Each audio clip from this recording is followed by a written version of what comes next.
Bienvenidos a una nueva entrevista aquí en DFTV. Este martes la presidenta Michelle Bachelet anunció medidas para revitalizar la inversión y adelantar proyectos eléctricos. Para ahondar en los temas que se abordaron en la Cena Anual de Energía, estamos junto a Rodrigo Castillo, director ejecutivo de Empresas Eléctricas AG. Rodrigo, muchas gracias por estar aquí con nosotros. Hola, muchas gracias a ti. ¿Nos podrías comentar si hubo alguna sorpresa en los anuncios realizados por la presidenta Michelle Bachelet este martes? Yo te diría que más que sorpresa hubo satisfacción en el nivel de concreción de los anuncios. Creemos que la presidenta se la jugó con datos muy duros, muy concretos, con plazos, con datos, con fechas, lo cual es poco habitual en los anuncios presidenciales y por lo tanto creo que fue muy bien recibido en general por todos los asistentes y por la opinión pública. Por lo que te digo, más que una sorpresa, fue un elemento satisfactorio.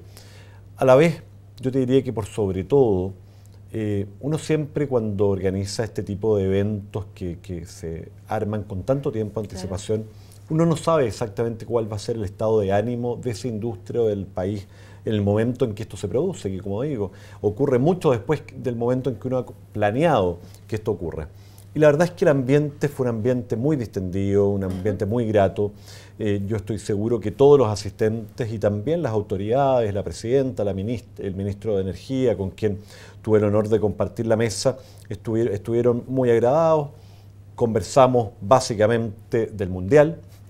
La verdad es que fue un tema ineludible. No, por supuesto. Ineludible. Teniendo en consideración la época en que estamos. Por supuesto, también conversamos algunas cosas un poco más cercanas a la contingencia del país, de la economía, pero muy poco, la verdad. La verdad es que la conversación estuvo centrada básicamente en Chile, en Brasil, porque era el tema que a todos los chilenos más nos interesa. Nos está interesando en estos días, instante. por supuesto. Bueno, hace un par de meses atrás, un mes y medio atrás, el gobierno presentó, ¿cierto?, la agenda energética que si bien fue valorada por el sector, aún quedan algunas inquietudes. ¿Cuáles serían las principales inquietudes que tienen ustedes? A ver, yo te diría que lo primero es distinguir entre la agenda energética como un plan de ruta y las dificultades que evidentemente se mantienen para que ese plan de ruta, esa agenda energética, se pueda concretar. Nosotros compartimos completamente, y en eso no tenemos ningún matiz, ningún reparo, en el diagnóstico que hace el gobierno y en el tipo de soluciones generales que el gobierno está proponiendo a través de la agenda energética. También tenemos una total coincidencia con las metas que el gobierno se ha propuesto desde el punto de vista de la reducción de los costos, tanto en los sistemas licitados, en las licitaciones de suministro, como la reducción de los costos marginales en el mediano y largo plazo. O sea, la preocupación vendría por el tema de cómo se va a llevar a cabo. Más bien, y esto no es una preocupación relativa a el desempeño o no del gobierno en sí mismo. Es una preocupación relativa al desempeño de todo Chile respecto del tamaño de los desafíos que nos estamos fijando con la agenda energética. Y déjame darte algunos ejemplos. Uno de los elementos vitales, clave, para poder destrabar las inversiones en materia de generación, que es un elemento fundamental para poder ir avanzando hacia menores costos de producción. Que a fin también inciden en el crecimiento económico. Que inciden en el crecimiento económico del país como un todo y también inciden en la billetera diaria o mensual de las familias chilenas que pagan las cuentas eléctricas. Bueno, para lograr que se destraben estas inversiones, para poder volver a un ritmo de inversiones y de construcción adecuado para los desafíos de Chile, tú además de tener una voluntad del Estado de trabajar, necesitas que confluyan una serie de elementos adicionales. Tú tienes que ser capaz de ejercer y generar un tipo de diálogo con las comunidades muy diferente del que probablemente hemos desarrollado hoy día.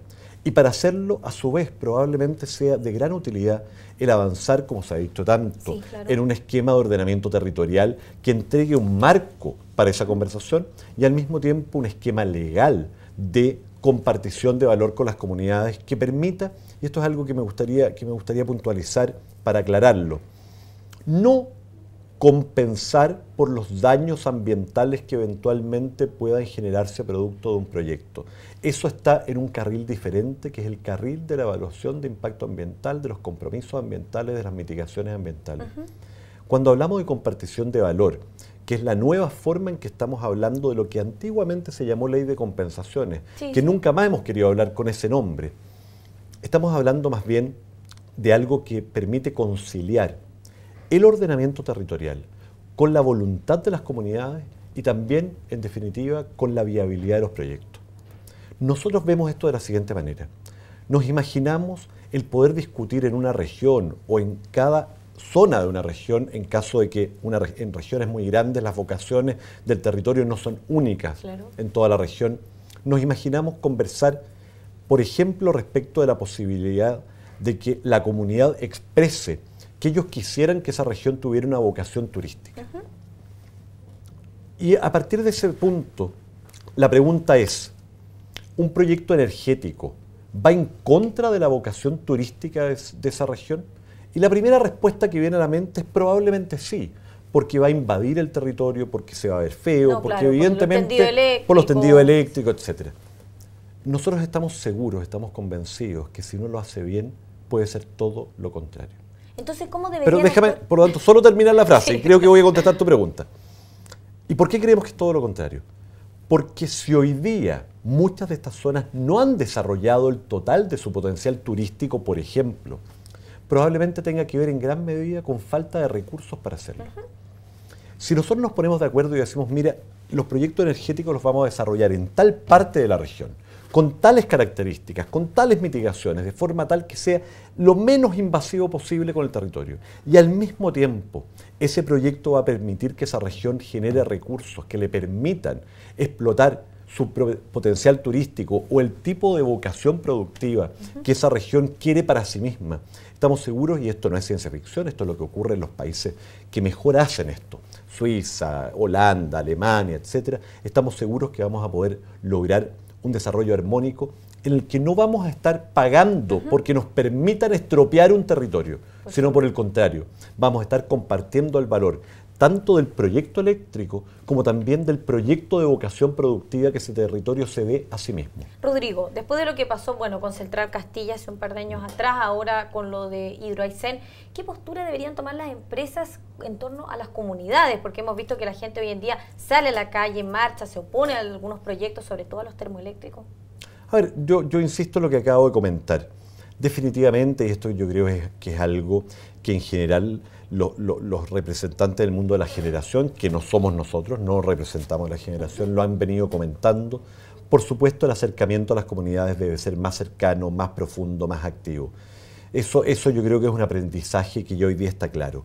Sin embargo, nosotros creemos que probablemente eso no sea suficiente, que lo que necesitamos es una normativa que nos acompañe y una participación del Estado con su propio rol de garante del bien común para poder acompañar a las comunidades y a las empresas en esta necesidad de ponerse de acuerdo en un modelo de desarrollo que sea armónico para todo el país. La verdad es que una de las cosas que hemos aprendido, además del duro golpe que ha sido, obviamente, para muchos empresarios el no haber podido desarrollar proyectos, otra cosa que hemos aprendido y que yo espero que se termine de aprender, es que el no construir proyectos tiene consecuencias. Hoy día estamos enfrentando precios de la energía para industriales muy elevados.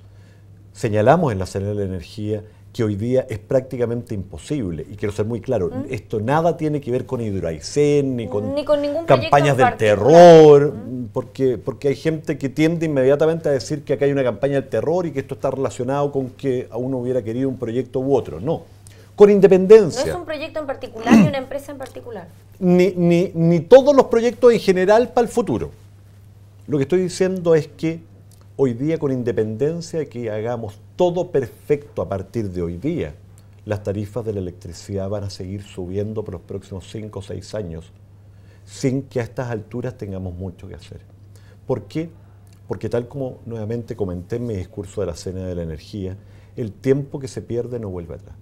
Lo que no hicimos en los últimos 5 años, no lo vamos a recuperar. Y por lo tanto vamos a tener que pagarlo durante los próximos 5 o 6 años con mayores tarifas.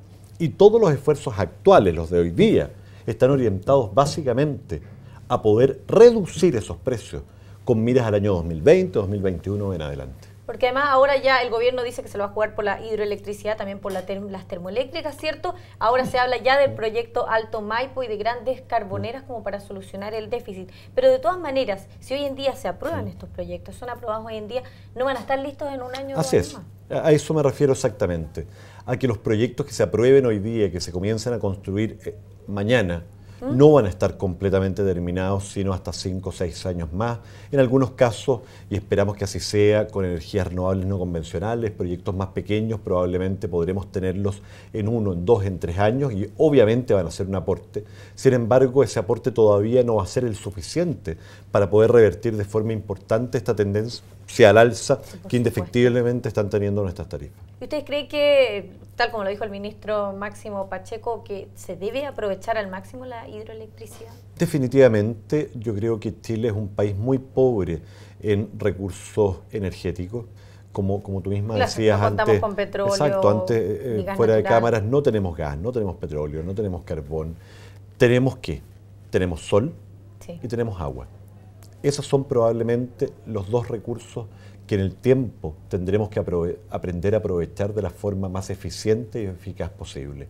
El sol todavía tiene un nivel de desarrollo tecnológico y por lo tanto de costos que puede parecer aún eventualmente no tan competitivo, pero yo soy un convencido de que eso va a ir variando hacia un equilibrio muy pronto. El caso del agua es un caso claro. Es de los muy pocos recursos energéticos contundentes, de gran volumen, con los que cuenta Chile, y por lo tanto imaginar que vamos a renunciar como país a aprovecharlos, la verdad es que uno pudiera imaginar que es una decisión posible. Yo no estoy diciendo que la única alternativa para un país como el nuestro sea aprovechar esos recursos. No, por supuesto. Pero lo que sí estoy diciendo es que la decisión de no aprovecharlos va a ser extremadamente costosa desde el punto de vista de los costos de la energía para nuestro país. Y además también puede ser un riesgo depender de energías que vengan desde afuera, depender del petróleo, la volatilidad que ha tenido hoy en día. Hoy día, definitivamente, el depender completamente de combustibles fósiles que son importados implica problemas de seguridad geopolítica y también de seguridad de precio de suministro. Ya lo vivimos en el pasado cuando confiamos en el suministro de un combustible fósil de un solo país, probablemente no volveríamos a cometer ese error. Hoy día dependemos de, afortunadamente, insumos que son bastante más comoditizados y por lo tanto uno puede optar a comprarlos en distintas partes del mundo. Claro. Sin embargo, el elemento de la volatilidad del precio sigue presente.